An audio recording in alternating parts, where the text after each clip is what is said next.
course, a number of players that have been linked to Manchester United.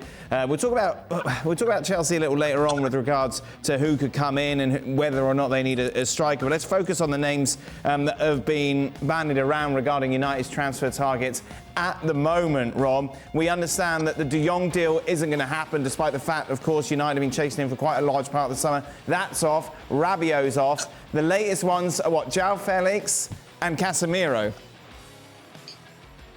Well, yeah, you know, the way you just described it just shows exactly where United are in this transfer window. They are in a period where it looks like a scattergun approach, that they are trying desperately to get bodies in where they can, that the top targets that they've tried to sign throughout the summer are still at their clubs. Frenkie de Jong was their main summer target. He's still at Barcelona. They desperately need a central midfielder. They desperately need a forward, which is why they're being linked with Christian Pulisic.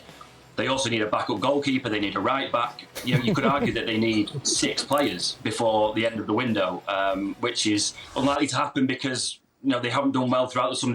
They've had months to plan for this. They had months to work with Ten Hag to get the right players in, and they're left scrabbling around at the end of the window.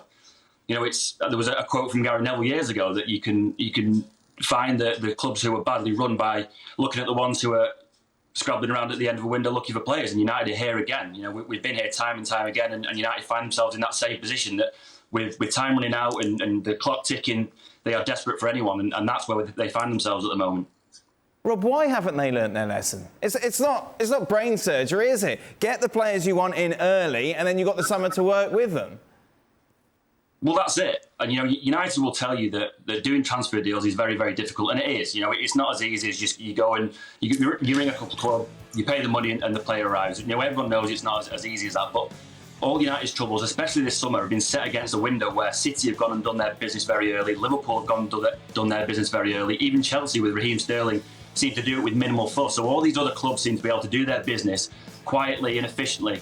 And again, United are left scrabbling around. And it's not the first time, as you've just said. You know, we've been through this with David Moyes, with Louis van Gaal, with Jose Mourinho.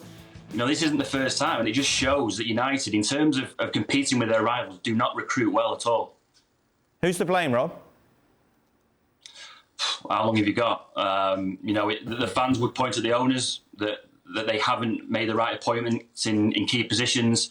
They've got a director of football in John Murtagh who is untested in that role at this level. They've got a technical director in Darren Fletcher who was a wonderful player, a wonderful midfielder for Man United. But in terms of a technical director, you know, hasn't had experience at a different club. He's been parachuted into a massive job at Man United.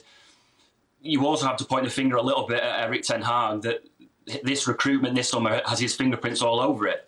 You know, a lot of the players that they've been linked with have either worked with him in the past or have come from Holland or have been Dutch. You look at Frenkie de Jong or even the ones that they've signed, and Lisandro Martinez has come from Ajax, Tyrell Malacia has come from Holland as well. So, you know, you could spend all day talking about who's to blame for the mess at Man United. I suppose that the fans would say it begins and ends with the owners.